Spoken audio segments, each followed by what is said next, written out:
Chavarim, I'm Steven Ben-Nun. You're watching Israeli News Live, and today's broadcast is very unusual. We're going to be discussing several things in our news broadcast today that clearly are, in some people's opinions, they are conspiracy theories. In other people's opinions, these things are really real. These things are happening on the earth. But we're also going to be looking at this from a prophetic standpoint, something that I discovered recently written in the Book of Enoch, a book that, well, in some circles of Christianity and in Judaism, that the Book of Enoch is not part of the Bible, but yet it's clearly part of the Ethiopic scriptures. It was even part of the Qumran community, where there's been many fragments, including an incomplete scroll of the Book of Enoch that was discovered. So the Jewish people did accept the Book of Enoch as an authoritative biblical scripture at one time, and in many Bibles it still is there, including even the Et Sefer that Dr. Stephen Pidgeon has put out as well, where he put this book back in the Bible. So we're going to be looking at some things from there, and we're going to even be looking at some articles that have been considered well, some might say it's fake news, some might say it's satire. Regardless of the case, there may be some very truth to it, and this is why I wanted to talk to you about these things. Antarctica has really become a major subject in recent, well, in fact, in the last year, even more so. There's been every kind of conspiracy theory that it is a place for a massive alien base. This is where aliens go at. We know of the one of the former military officers, Byrd, who fought a conflict near Antarctica and lost a lot of men, claiming that there were flying discs, flying saucers coming out of the Antarctica. And just there's all kinds of evidence that is legitimate evidence that clearly seems to show that the Antarctica is certainly a base of some sort. The Germans also, under Adolf Hitler, had a base down at Antarctica. There's all kinds of things that are going on in this region of the world, and this year, or actually last year, when the election, John Kerry himself disappeared down to the Antarctica during the very day of election. But what was really strange is that when John Kerry went down there, he goes to New Zealand right afterwards, and there was a massive earthquake inside of New Zealand. I'm going to share with you, you can see some of the images here on this article here from the New York Times. They'll show you some of the images of the earthquake itself. 7.8 magnitude earthquake. The earthquake was very, very shallow, and in one article that we saw that would probably be considered satire, that they have written and stated that the reason why the earthquake happened was because John Kerry did a last-ditch effort and went down to Antarctica to try to meet with the, well, as they put it there, he was meeting with the Guardians. And the Guardians had rejected his plea to put Hillary Clinton in the White House. Instead, Donald Trump would become the next president of the United States. Now, I realize that it sounds so far-fetched, sounds so crazy, in fact, to even think of that. And then, of course, they said that the earthquake at New Zealand, where he went immediately after the Antarctica visit, was a warning to him not to come back again. Well, that's what they also said in the article. Those of you that remember, here is a picture here of the Patriarch Kirill. Patriarch Kirill is also the head of the Eastern Orthodox Church, who went also to Antarctica on a very unexpected trip after he met with Pope Francis in Cuba. And Pope Francis gave him a secret document. Never was revealed exactly what was in the document, but it was the first time the two leaders of the both East and Western Orthodox churches had met together to try to mend their relationship. He goes to South America afterwards, and then the unexpected trip to Antarctica. Well, the question is, why did he go to Antarctica? Well, in one article here, the Ark of Gabriel, Antarctica, Russia, and the Apocalypse, speaks about how that the Russian government had actually moved a mysterious ark that was discovered at Mecca underneath the ground there and was brought out. Many people died in the process, according to the article's claim here, and that Russia did a special movement of this ark down to Antarctica. Now, again, whether we would say this is just a bunch of garbage or if it's really true or not, I'll just leave that up to you. But maybe what I'm going to share with you in a few minutes might weigh in on your thinking. So I do ask you, just kind of bear with me a little bit here while we discuss these things here. Anyway, at Mecca, if you remember, I believe it was last year, there was a quote-unquote stampede. And the news reported that some 717 people were killed in this stampede. This is something that has never happened before at Mecca, and actually we found out later that it was 2,000 people were killed there at Mecca, and an apparent stampede that killed all of these people. Well, not according to some of the articles there. In fact, as you can see this crane here that is toppled, that what was actually going on at Mecca was an excavation of this strange ark called the Ark of Gabriel, that according to the article here, this was something that Muhammad had said, had prophesied about. And this was buried here beneath this very place, and they were working on trying to bring it out, and some type of plasma release was done, and it caused the death of all these people. Again, is this just conspiracy theories? Is it fabricated? Who really knows? But one thing that is a fact, though, is there was a Russian ship, a scientific ship, headed to Antarctica, and that ship did stop at the port there in Saudi Arabia, supposedly to take on supplies. Well, as you know, Saudi Arabia is not necessarily the greatest friend of Russia, but they did it anyway, right? So then, after that, the ship goes to South Africa and then on to Antarctica.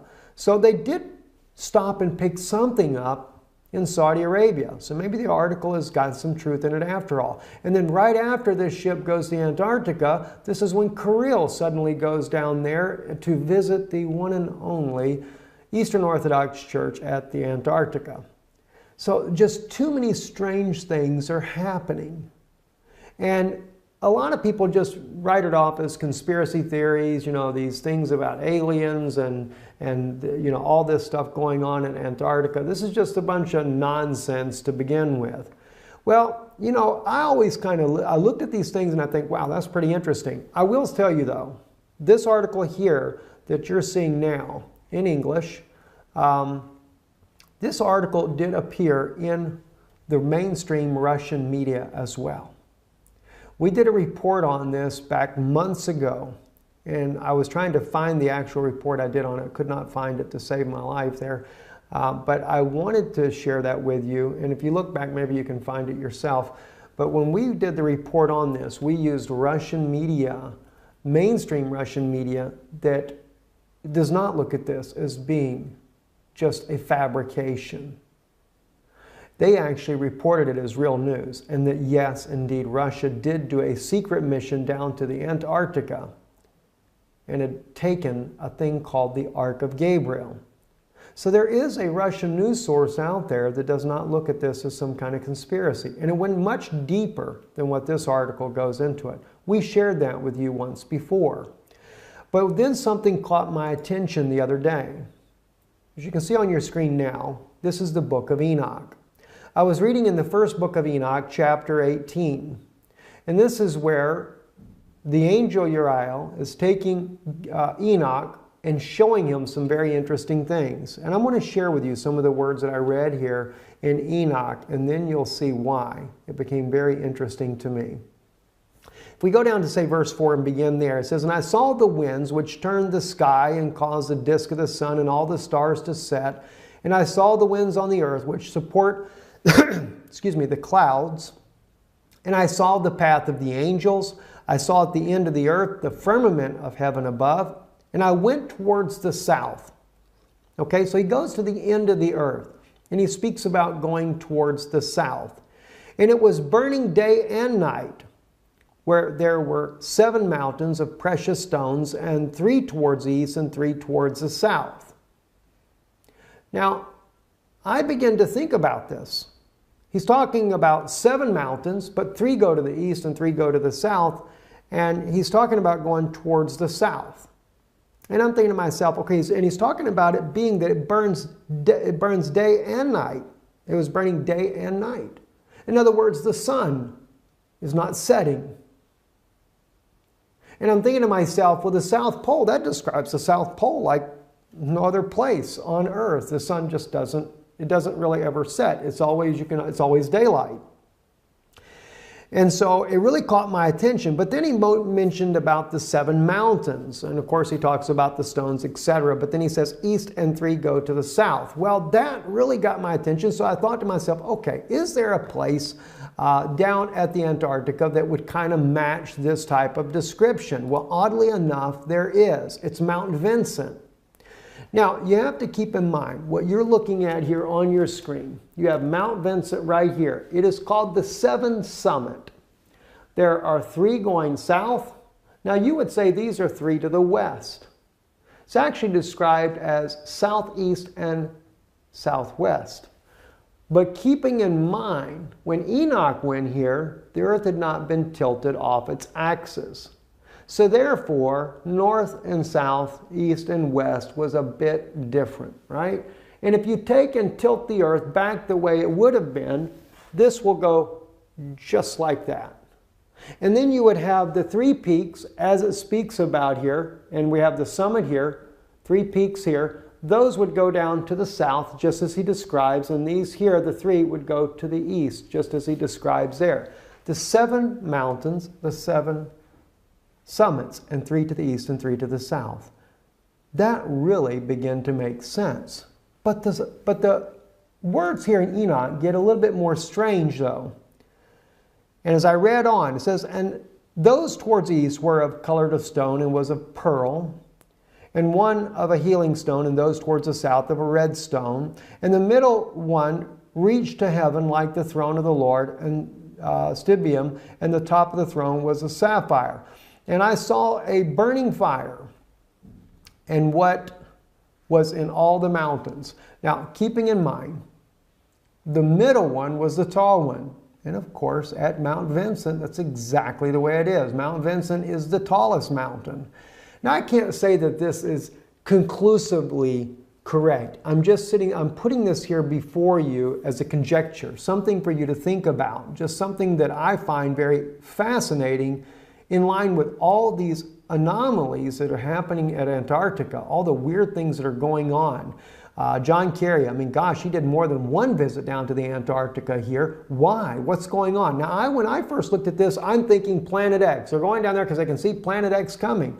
All right? And maybe that has something to do with it as well. But what about some other things? I'm going to share with you some very serious things also that are going on down there that have been claimed by former military officers. Okay, so just hold on for a second here. It says, and I saw a place there beyond the great earth. There the waters gathered together, and I saw a deep chasm of the earth with pillars of heavenly fire, and saw among them fiery pillars of heaven, which were falling as regards both height and depth. They were immeasurable. And beyond this chasm, I saw a place, and it had neither the sky above it, nor the foundation of earth below it, and there was no water on it, and no birds, but it was a desert place. Now, I'm sure now when you read this part here, well, that throws that out. Must have been out in Saudi Arabia somewhere. Maybe not. Maybe not, guys. Let's take a look at something else here that's very, very interesting. All right, let's go actually to the 7summits.com website. And this is about Antarctica, and it's about Mount Vincent, and it talks about it being the tallest mountain, etc. Let me read to you the Antarctica facts, though. Besides the mountain summit, if you go down here to say about right up under the blue right here on your screen, the snowfall in Antarctica is so minimal that the continent has been called the world's coldest desert.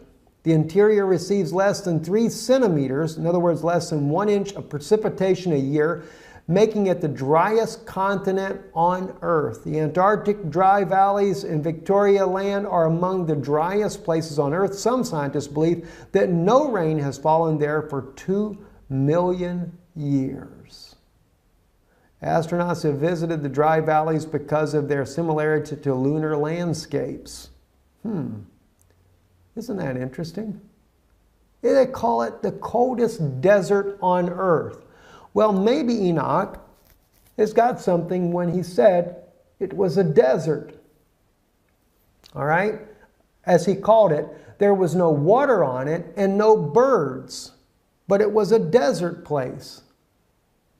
Well, there are no birds. There are no penguins when you get that deep into Antarctica. There's just no life at all. And a terrible thing I saw there, 7 stars like the great burning mountains, and like a spirit questioning me, the angel said, "This is the place of the end of heaven and earth. This is the prison for the stars of heaven and the host of heaven and the stars which roll over the fire. These are the ones which transgress the commandment of the Lord from the beginning of their rising, because they did not come out at their proper times. And he was angry with them and bound them until the time of consummation of their sin in the year of mystery." And I, Uriel, we go into chapter 19 here, real quick here, just the first verse, said to me, "The spirits of the angels who were promiscuous with women will stand here, and they, assuming many forms, made men unclean, and will lead men astray so that they sacrifice to demons as gods." Now, if you notice, that is a continuation. They're not dead. They're still there. And they do what? They will lead men astray so that they sacrifice to demons as gods. Wasn't that interesting? CERN not long ago, where they sacrificed a young woman. Oh, they claimed it wasn't real, but found out later, according to Russian media, it was real. Russian media even was able to determine which woman it was that had been kidnapped. That was by not just so much the media, it was actually Russian intelligence officers that determined this information, but it was in Russian news, and we shared that with you here on Israeli News Live. So they sacrifice to demons as gods. They will stand there until the great day of judgment, on which they will be judged, so that an end will be made of them. But they still have very much access to men on this earth, and they are leading them astray, and they can they assuming many forms. That's pretty wild. I mean, I've never seen anything like this in my life. And the point is that I make here, when we look in chapter 18, it appears to be, and it could be completely somewhere else different on the earth. All right, I'm just saying this as a conjecture to you to consider this. But it appears to be that Antarctica is that region that he's speaking of. For one, it has to be a place that's burning day and night. That sun is where they can see day and night. It seems to really match up, and that's what's really, really fascinating, in my opinion, there. And again, just like the mountains, if you were to take into consideration the antediluvian destruction that tilted the earth off its axis and put the earth back right on its axis, and then look at the peaks here on the map in behind you here, then you would actually have, just as it describes there in Enoch, 3 to the south and 3 to the east. Three peaks on a 7-summit mountain range, and of course the middle one being the tall.